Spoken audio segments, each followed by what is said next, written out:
لیکن سورہ کہف میں جو موسیٰ علیہ السلام کا تذکرہ ہے نا، اس کو بھی ساتھ ہی ہم کور کرتے چلے جاتے ہیں کہ موسیٰ علیہ السلام سے بنی اسرائیل کے کسی شخص نے پوچھا کہ موسیٰ، اس ٹائم کرۂ ارض پر لوگوں میں سب سے زیادہ علم کس کے پاس ہے نا؟ تو موسیٰ علیہ السلام نے کہا کہ میرے پاس۔ تو یہاں پہ موسیٰ علیہ السلام کی بات کو اللہ تعالیٰ نے اللہ تعالیٰ نے پسند نہیں فرمایا کہ موسیٰ علیہ السلام نے علم کا رخ میری طرف کیوں نہیں موڑا۔ یعنی اللہ تعالیٰ کے جو بھی آپ کے اوپر رحمت ہوتی ہے نا، جو بھی اللہ تعالیٰ نے آپ کو کیپیبلٹی دی ہوئی ہوتی ہے، اس کو ہمیشہ رخ اللہ کی طرف ہی موڑنا چاہیے کہ اللہ تعالیٰ کی عطا کرتا ہے۔ اس لیے جب بھی کوئی آپ کی کسی چیز کی تعریف کرتا ہے، ہم کہتے ہیں نا الحمدللہ، سب تعریفیں اللہ تعالیٰ کے لیے ہیں۔ یعنی یہ جو آپ تعریف کر رہے ہیں یہ میرے لیے نہیں ہے، یہ میرے رب کے لیے ہے، کیونکہ ہم ہر انسان بھی تو اللہ تعالیٰ کی تخلیق کا ہے اور ایک شاہکار اللہ تعالیٰ کا ہی ہے۔ تو جو بھی کیپیبلٹی، جو صلاحیت ہوتی ہے، جو قابلیت ہوتی ہے، وہ بنانے والے کی وجہ سے ہوتی ہے۔ اصل وجہ تو اس کو تخلیق فرمانے والا ہے نا۔ اب کوئی برتن بنا ہے، کسی ماہر نے بنایا اور وہ بہت خوبصورت بنا ہے، تو برتن کی کوئی کیپیبلٹی نہیں ہے کہ وہ خوبصورت تو نہیں خوبصورت بن گیا، اس کو جس نے بنایا ہے، جس نے اس کو مزین کیا، جس نے نقش بنائے ہیں اس کے، اصل تو تعریف اس کی ہے۔ تو یہاں پہ اللہ تعالیٰ کو تھوڑی سی ناراضگی آئی کہ موسیٰ نے اس علم کا رخ میری طرف کیوں نہیں کیا۔ تو اللہ تعالیٰ نے موسیٰ علیہ السلام کو بتانے کے لیے کہ موسیٰ علیہ السلام نے اللہ تعالیٰ سے سوال جب ظاہر اللہ تعالیٰ نے کروایا کہ اللہ تعالیٰ اس کرۂ ارض پر سب سے زیادہ علم کس کے پاس ہے، موسیٰ علیہ السلام شاید اللہ تعالیٰ سے بھی یہ سننا چاہتا تھا کہ کرۂ ارض پہ میں نے تمہیں سب سے زیادہ علم دیا ہے۔ تو اللہ تعالیٰ نے فرمایا موسیٰ ایک جگہ کا بتایا کہ اس جگہ پہ ایک شخص رہتا ہے جس کا علم تمہارے سے بھی بہت زیادہ ہے۔ تو موسیٰ علیہ السلام نے کہا اللہ تعالیٰ مجھے اجازت دیں کہ میں اس سے جا کے ملوں۔ تو اللہ تعالیٰ نے ان کو اجازت دی۔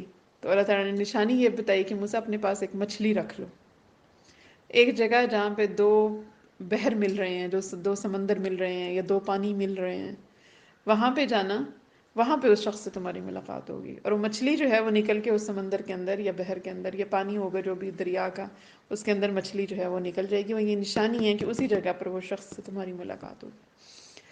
اب یہ سورہ کہف میں ہے پورا، ہاں حضرت خضر تھے۔ تو موسیٰ علیہ السلام نے اپنے ساتھ اپنے ایک ساتھی لیا، روایتیں ملتی ہیں کہ وہ یوشع بن نون تھے، اور یوشع جو تھے وہ حضرت موسیٰ علیہ السلام یعنی بنی اسرائیل میں سب سے زیادہ ہارون علیہ السلام کے بعد یوشع کا نمبر آتا ہے کہ وہ بہت تابعدار تھے، تابع فرمان تھے موسیٰ علیہ السلام کے، یعنی نیک لوگوں میں سے ایک تھے بنی اسرائیل کے۔ تو حضرت موسیٰ علیہ السلام نے ان کو ساتھ لیا، ایک مچھلی لی تھیلے میں ڈال کے، تو دونوں سفر پہ روانہ ہوئے، اس جگہ پہ پہنچے جہاں پہ دو دریا مل رہے تھے، دو پانی، اور مچھلی کا پتہ موسیٰ علیہ السلام نے جب یوشع کو اپنے ساتھ لیا تو ان سے کہا کہ تمہاری صرف ایک ہی ذمہ داری ہے راستے میں، کہ تم نے اس چیز کا خیال رکھنا ہے کہ کہاں پہ یہ مچھلی نکل کے تو پانی میں جاتی ہے۔ درمیان میں کہتے ہیں وہ ایک جگہ پہ چلتے چلتے گئے تو موسیٰ علیہ السلام کو ایک جگہ تھوڑی سی نیند آ گئی، نیند کے بعد اٹھے تو آگے کو روانہ ہوئے، تو تھوڑی بھوک کا احساس ہوا، تو موسیٰ علیہ السلام نے یوشع کو کہا کہ کھانا نکالو، کھانا کھاتے ہیں۔ تو یوشع نے اس ٹائم ان کو اچانک یاد آیا تو انہوں نے موسیٰ علیہ السلام کو بتایا کہ موسیٰ وہ مچھلی تو پیچھے ہی رہ گئی تھی، وہ تو نکل گئی تھی، پانی میں سرنگ بنا کے چلی گئی تھی۔ تو موسیٰ علیہ السلام نے کہا کہ تم نے مجھے بتایا کیوں نہیں؟ تو پھر یہ واپس مڑے اور وہ اس جگہ پر پہنچے جہاں پہ انہوں نے بتایا کہ یہاں پہ مچھلی نکل کے پانی میں گئی تھی۔ تو وہاں پہ انہوں نے دیکھا کہ ایک شخصیت ان کو نظر آئی، تو انہوں نے کہا کہ آپ ہی خضر ہیں؟ تو انہوں نے کہا کہ ہاں۔ تو انہوں نے فرمایا کہ میں موسیٰ ہوں۔ تو انہوں نے پوچھا اچھا موسیٰ بنی اسرائیل کے موسیٰ؟ تو انہوں نے کہا کہ ہاں بنی اسرائیل کے موسیٰ۔ انہوں نے کہا اگر آپ مجھے اجازت دیں تو اللہ تعالیٰ نے جو علم آپ کو عطا کیا ہے میں بھی اس کا مشاہدہ کرنا چاہتا ہوں۔ تو حضرت خضر نے کہا کہ آپ اس کا مشاہدہ نہیں آپ صبر نہیں کر سکیں گے میرے ساتھ۔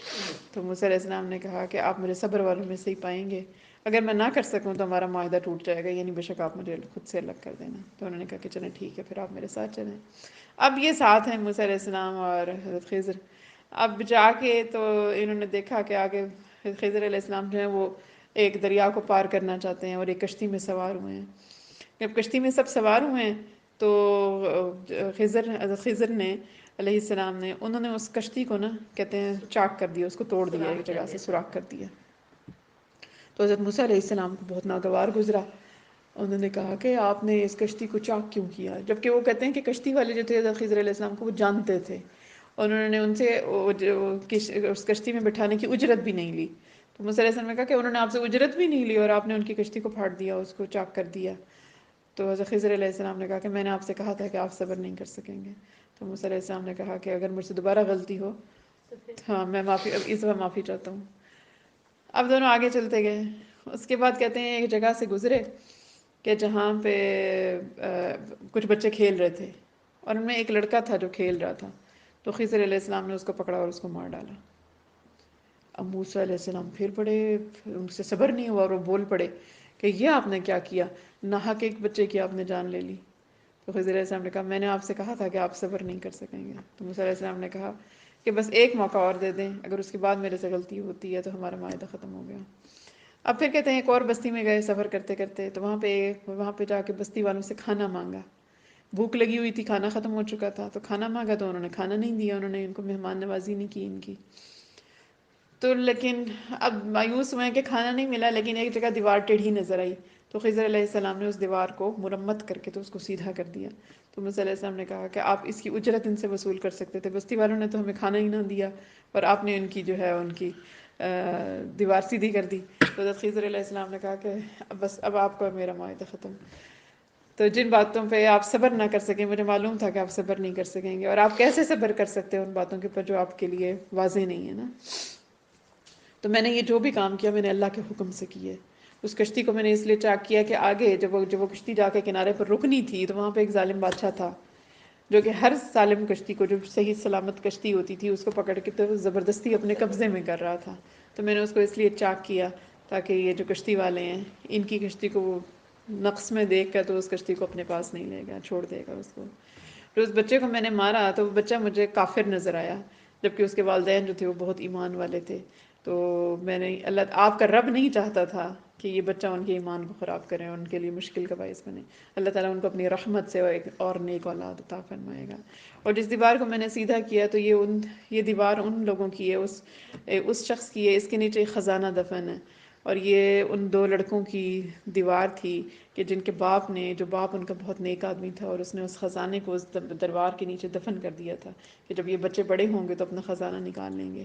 تو آپ کے رب چاہتے تھے، یعنی ہر کام اللہ تعالیٰ کے حکم کے مطابق کر رہے ہیں نا. تو آپ کے اللہ چاہتے تھے، رب چاہتے تھے کہ اس خزانے کو محفوظ کیا جائے. تو میں نے اس دیوار کی مرمت کر لی. تو اس کے بعد موسیٰ علیہ السلام نے کہا کہ واقعی جو علم آپ کے پاس ہے وہ میں نہیں جانتا. تو پھر کہتے ہیں وہاں پہ ایک چڑیا جو تھی وہ پانی سے نا اپنی چونچ میں پانی بھر رہی تھی، دریا کے پانی سے یا سمندر کے پانی سے. تو حضرت خضر علیہ السلام نے اس ٹائم موسیٰ علیہ السلام کو کہا کہ موسیٰ آپ کا اور میرا علم اتنا ہے جتنا پانی اس چڑیا نے اپنے منہ میں لیا اس سمندر سے، اور باقی علم جو ہے وہ ہمارے رب کا ہے. تو اس چیز پہ یعنی انبیاء کو بھی اس چیز پہ، اگر انبیاء یہ سمجھیں کہ ان کو پورے کا پورا علم دے دیا گیا تو ایسا بھی نہیں ہے. اللہ تعالیٰ جس کو جتنا علم چاہتا ہے اتنا عطا کرتا ہے. جیسے ہمارے پیارے نبی صلی اللہ علیہ وآلہ وسلم کو بھی جتنا رب نے چاہا اتنا علم ہمارے رب نے ان کو عطا کیا. اور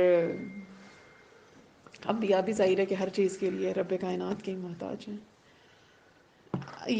اب یہ پورا جو واقعہ ہے یہ سورہ کہف میں موجود ہے کہ جس میں حضرت موسیٰ علیہ السلام